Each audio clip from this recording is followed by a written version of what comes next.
Mi sento in una situazione in cui, appunto, vorrei che sparisse, vorrei non avere più contatti con lui, però allo stesso tempo, lui mi viene a dire cose del tipo che è super depresso, che ha smesso di mangiare, che passa le giornate a guardare il soffitto, che,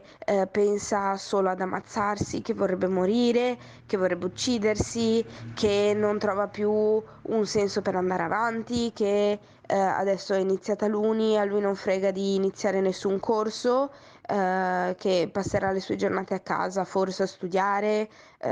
tutte cose così. La voce di Giulia Cecchettini in un messaggio inviato ad un'amica 39 giorni prima della sua morte, lo sfogo di una ragazza di 22 anni consapevole del fatto che sta vivendo una situazione difficile. L'audio è stato diffuso dalla trasmissione Chi l'ha visto. Nei secondi in cui Giulia parla si comprende la sua volontà di troncare in modo netto con Filippo Turetta, ma allo stesso tempo anche la sua grande gentilezza e sensibilità. La ragazza capisce che l'ex fidanzato la ricatta emotivamente. Non me le viene a dire per forza, secondo me, come ricatto, però suonano molto come ricatto e allo stesso tempo mi viene a dire che l'unica luce che vede nelle sue giornate sono le uscite con me o i momenti in cui io gli scrivo. E quindi questa cosa con il fatto che io vorrei non vederlo più perché comincio a non sopportarlo più, mi pesa